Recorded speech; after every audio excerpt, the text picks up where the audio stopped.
the Maryland Division of Rehabilitation Services. With much thanks. Thank you. Thank you. Good afternoon, everyone. Like Mark said, my name is Akita Gabi. I'm the program manager for Baltimore City Doors, which is the Division of Rehabilitation Services, and we fall under the Maryland State Department of Education. Our goal is to help individuals who have disabilities to prepare for, find, obtain, and maintain employment. And we do that through a variety of ways. We work with adults, we work with children, well not children, transition age youth from the ages of 14 all the way up to 22, and after 22 they transition over to adult services. In Baltimore City, we have 4 offices. We have one office that strictly attends to the youth population, and the other 3 offices attend to our adult population. And I have Ms. Alice Crowder back here. She's one of our supervisors for the adult population, and Ms. Adrienne Hill in the back for our transition youth population. They're here with me today.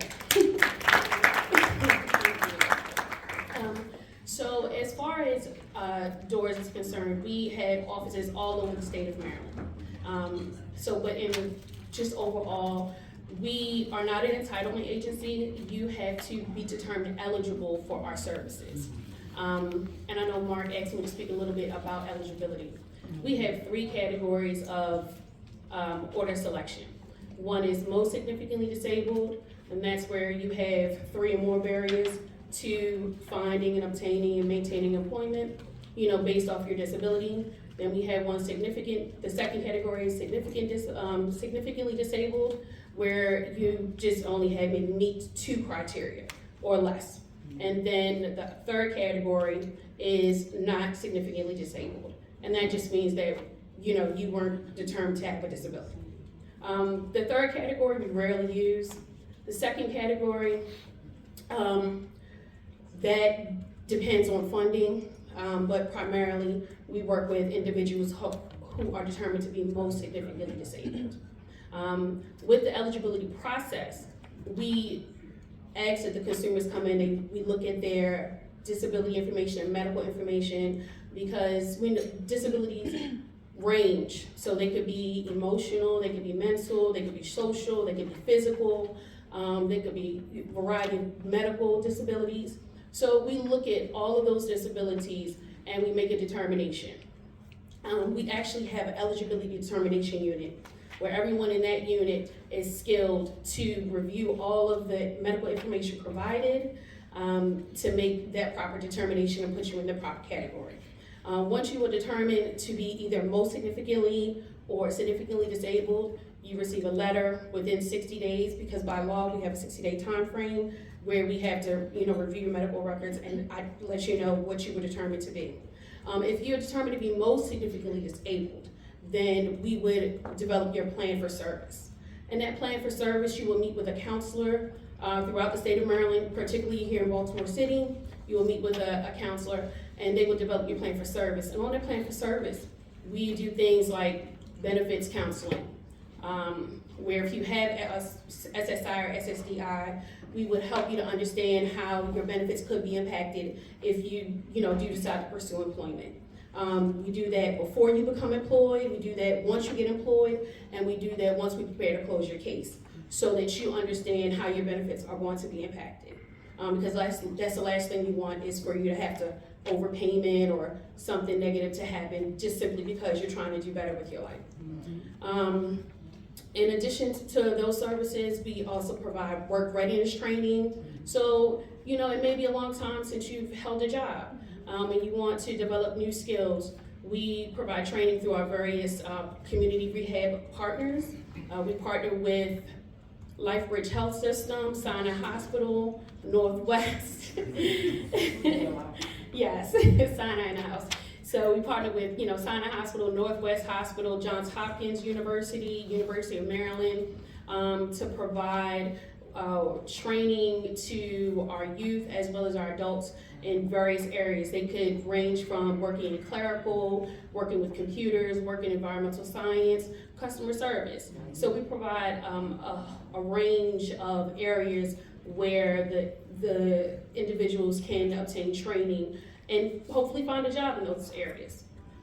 In addition to that, work readiness training, we do job coaching. So if you found a job and you may be struggling, having some issues, maybe being on time or, just working with your supervisor, we provide a job coach that will go to your job, that will help you resolve any issues or just make sure that you understand the nature of what your job is, so that you can be successful in your job and you can maintain your position. In addition to that, let's say you have a job and you want to move up. We can provide you additional training, like say if you're a security guard and you want to, do the patrolling and you need a license, we'll assist you with obtaining your license, providing training in that area so you can move up in that area as well. So what else? Job coaching, do job development prep. If you need modifications, we may have individuals who may need car modifications. We do assessments for that as well. We do adaptive driving training. We do OT. We do a lot of modifications. We provide a wealth of services to our individuals who have been determined eligible. But every plan is individualized to that consumer. So one person may get one service, another person may get a different service because it's tailored to fit the needs of that individual. So everything is, we focus on the individual consumer to provide the services that they need in order to be successful and to live a very full life in Baltimore City as well as the state of Maryland. Did I miss anything? Any questions?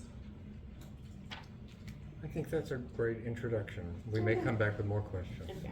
Okay. That's okay. Thank you so much.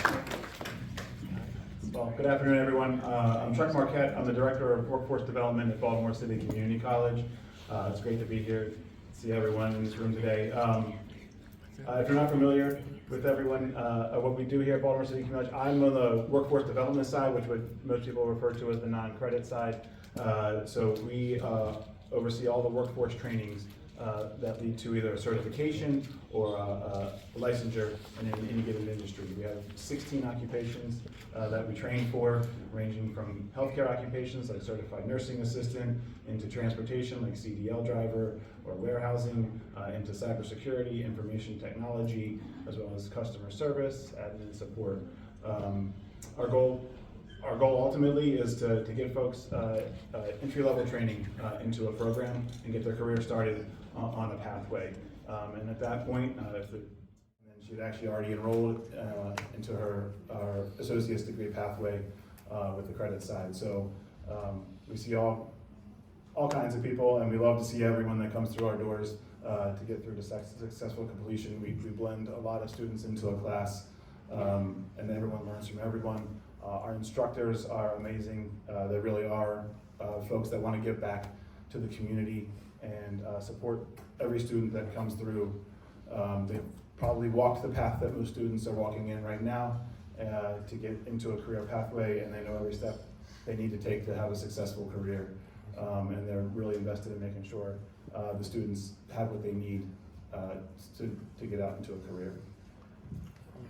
Thank you so much. Did I miss anything? We may have some questions once everybody gets a chance Sure. to give a overview. Good afternoon. My name is Kayla Granville Williamson, and I have the pleasure of serving as the Director of Admission for undergraduate admission for Morgan State University. It's a pleasure to be here with you guys.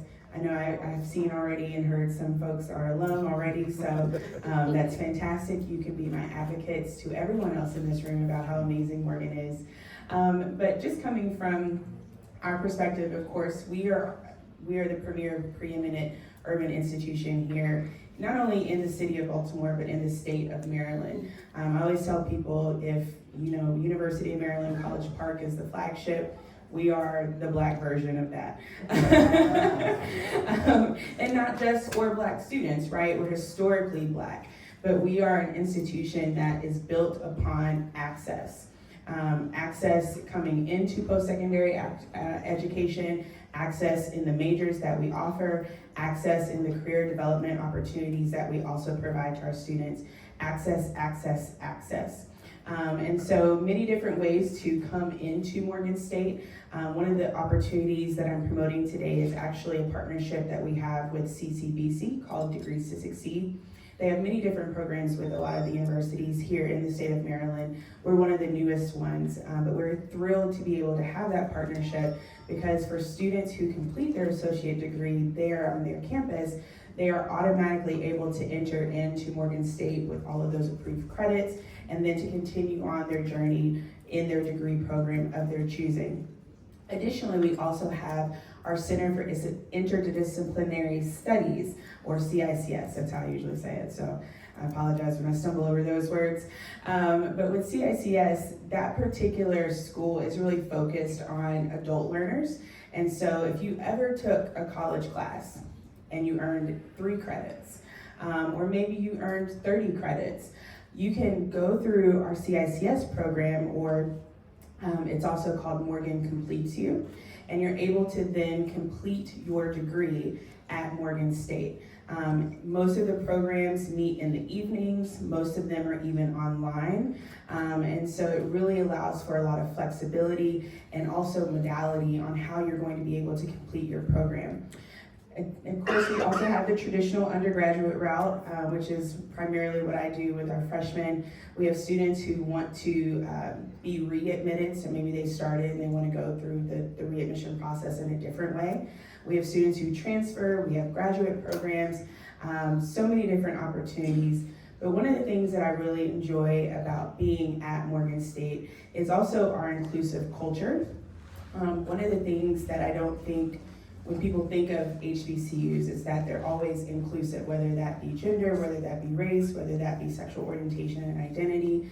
That's one of the things that really brought me to Morgan State as a queer person of color, is just being able to see the diversity that is available from the top all the way down. Also looking at our strategic plan, being able to also identify strategic metrics that as a board, as a community, we've said that we are going to move towards in order to ensure that every single person, whether student, staff, or faculty, has an opportunity to show up authentically in this space.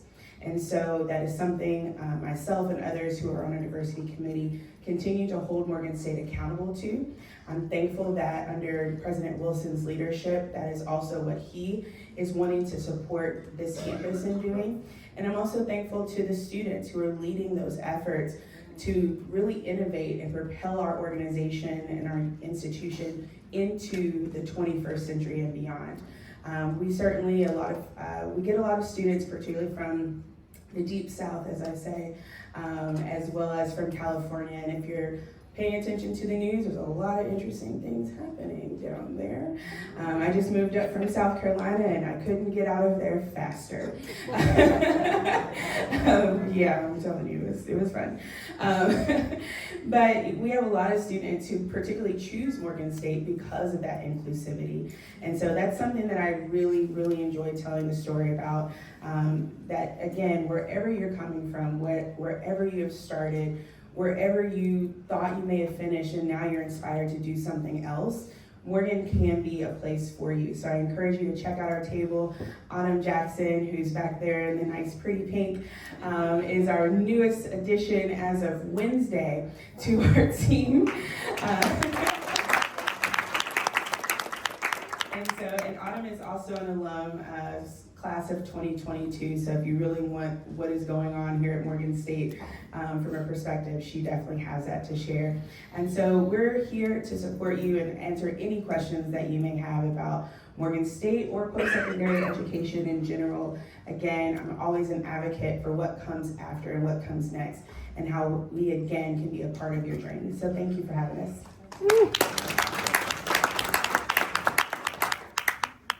Hi, good afternoon. My name is Walker Cole, and I'm the Ryan White staff attorney at Maryland Legal Aid. And Maryland Legal Aid is a nonprofit law firm. We provide free legal representation. And I work specifically under the Ryan White grant. And one of the differences, one of the benefits of the Ryan White grant is that the income guidelines are much more generous. So someone could be making 500% of the federal poverty, over the federal poverty limit. So that means a single person could be making, we are newly into 2024, but I believe that a single person could be making $72,000 a year in income and still qualify for free legal services. A household of two, it would be about $95,000 for a household income. So the Ryan White grant is wonderful in that respect, in that it opens access to a wider variety of clients. Normally with legal aid, someone who would not fall under the Ryan White grant would be 125% of the federal poverty limit, so it's much lower. But I've been the Ryan White staff attorney for about 1.5 years. I've been previously at Legal Aid in the landlord-tenant division since 2017. So I was in rank court a lot, representing clients who were accused of breaching their lease or failure to pay rent. So that type of law is near and dear to my heart. But since I've been the Ryan White staff attorney, I've expanded to represent people with Social Security overpayment allegations. Have people apply successfully for Social Security, appeal a denial of their Social Security application. I do a lot of criminal record expungements, which particularly is historically and still is a barrier to someone seeking employment. So if there's there are publicly available databases where you could type someone's name in. The most common is Maryland Judiciary Case Search, and you could pull up their arrest record going back to the 70s, the 80s. I recently, I've had clients where 1989 conviction for petty theft is still on the record. So in Maryland, you're eligible to expunge your criminal record under certain circumstances. And every year, the legislature in Annapolis expands the eligibility, and over the past 10 years, in my opinion, has been making it much easier. It used to be very difficult to expunge your criminal record. So I think I have some optimism that each year it gets a little easier, since cannabis has been legalized. A lot of old cannabis possession charges can be expunged automatically, very quickly. And even, especially also if somebody has a STET, if their case was on the STET docket, meaning that it wasn't really taken to a trial, but the prosecutor said, well, I'm gonna hold this, and if the person is rearrested or I see this person again, I will reopen this charge. A STET docket can be expunged after 3 years. So any person with an old STET docket, that's very easy to expunge, or a probation before judgment, or a null pros. So if someone was arrested and taken into court and the prosecutors made it a null pros, that's basically saying, I don't quite have enough evidence to move forward with a trial, so I'm gonna drop the charges without really dropping the charges. So it still shows up as an arrest and a contact with the criminal legal system. So, someone who is applying for an apartment, someone who's applying for a job, it could still show as an arrest, a criminal trial. And, a lot of people don't know what forgivably, what a null pros is. So an employer might not know, null pros, that means nothing came with this. It still shows up, the charge is still next to your name, there's a prosecutor next to your name, there's a court date next to your name. So, but Maryland Legal Aid has a lot of attorneys, including me, also have an entire division that is dedicated to criminal record expungement. So, it doesn't have to necessarily be me who's doing the expungement. If someone comes in and they're Ryan White eligible, it could go to a whole group of attorneys who would be working in that area. I guess one additional eligibility is that under the Ryan White grant, you have to live within Baltimore City or 6 of the surrounding counties. So usually, I'm thinking most people in here are somewhat local, so that shouldn't be an issue, but, so I do represent people in Anne Arundel County, Harford County, Baltimore County, Queen Anne's County, Howard County, Harford County. So, but yeah, I could talk about this all day, so please come see me at the table if you have any other questions, but thank you very much for having me.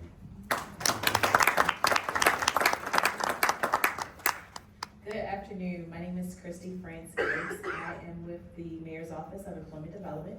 I am the Senior Workforce Manager of Adult Services, as well as the Training Liaison for the agency. What that all means is I oversee the operations of the career centers, the American Job Centers, as well as all the WIOA funding that comes into the centers from the federal government. So we are, physically, we have 2 full-service American Job Centers.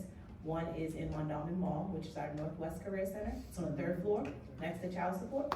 Then we have another one in East Baltimore, which is the Eastside Career Center, which is across from, if you're familiar with East Baltimore, Bocheck Field, the Bocheck Recreation Center. They are our 2 full-service centers, so which means we have partners. Some partners that are on this panel are members of our WIOA agreement, so they are physically housed in our locations. So a customer that's coming in, a career seeker, they don't have to leave our building to go get additional services. All of the wraparound services are in our main location. We also have a community hub, which is the South Baltimore Employment Connection Center. That is our casino impact area. So if you live in the downtown South Baltimore footprint of the casino zone, like anything near Horseshoe Casino, there is a special employment connection center just for you in your zip code. There's additional funding for that location that is basically filtered from the winnings at the casino. So we are funded through the casino for that location. We also have the Workforce Reception Center, which is our center that houses our TANF population. So anyone that receives TANF, any youth that are connected to adults that receive TANF can receive services at that location. Okay. Then we have 6 community job hubs. Community job hubs are a touch of MOED within the community. So we have one at My Brother's Keeper, which is in off of Frederick Avenue, if you're familiar with the Emerson, Loudon area. We have another location at House of Ruth.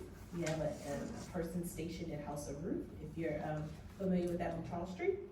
We have Getco, Govins, on York Road. We are in Bon Secours, in South Baltimore. What am I missing? We are at Waverly, Enoch Pratt Library. We have a member there. I'm missing something. We do have one in the making called LIRS, and that is for our refugee population. That will be upcoming. I don't have that location, but I can pull it up if anybody is interested in that location or to get access to our many locations. We provide job training. We provide career seeker services, which could be resume writing, interview skills, apprenticeships, digital skills. So if you need to learn how to use a computer, if you want to get a certification on Microsoft Word, Microsoft Excel, PowerPoint, typing, that's our digital learning. Then we have a host of employer workshops, a host of community partners that come into our centers and locations, provide services. Whatever you need, it's there and it's free. That's probably the best word. It's free. If you're a Baltimore City resident or Baltimore County resident or a resident of the state, you can come there and receive those services. The only caveat is if you want to receive career training, you have to be a Baltimore City resident for our locations. If anyone lives in Baltimore County or in another area, I can refer you to that county to get those free WIOA services as well. So if you have any questions, we are in the back at the lovely MOED table. We have resources, we have anything that you, if you could have a question about it, we probably have an answer for you, or we can get you directed to that answer.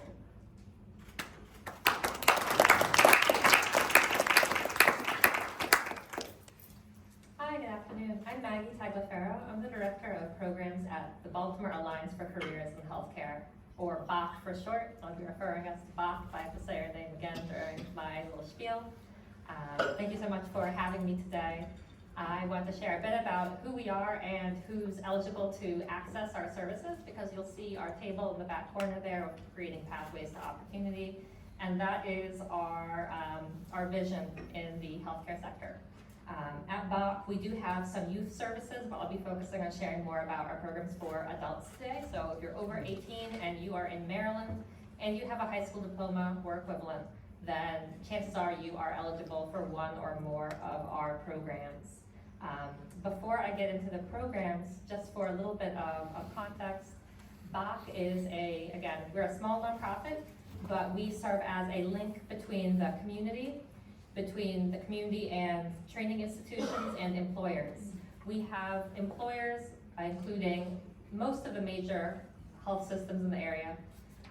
So LifeBridge, Johns Hopkins, University of Maryland, MedStar, GBMC, different long-term care centers like Genesis. Our list is always growing, so I'm not gonna go through the full list, but in our employer-driven model, we have access to information about where the workforce shortages are, and so we design our programs around the twin goals of making sure that everyone walks away with a new credential or certification or new knowledge, as well as a new improved job. So whether you are looking at healthcare for the first time or you are already in the healthcare industry and you're looking to advance, we serve both people who are new to healthcare and incumbents. We have pre-employment job training, so job training where we kind of work with you to find a placement as you finish up your classwork. And we also have apprenticeships for an earn while you learn opportunity. We have a number of registered apprenticeships. So when you hear apprenticeship, you might be inclined to think about kind of classic trades like plumbing or carpentry, but in fact, there are apprenticeships available out there in all sorts of fields. And at BAC, because we're all about healthcare, we do have those apprenticeships in the nursing track for licensed practical nursing. We have central sterile processing, surgical technology, medical assisting, environmental care, supervision. So depending on your interest, whether you're going to be working directly with patients or kind of working in other aspects of the healthcare system, there might be something for you there in the apprenticeship realm, where you are going through your process with BAC, and we sponsor our apprentices at our host employers, and our apprentices have a combined schedule with full-time work with full benefits packages, plus complimentary coursework at local community colleges.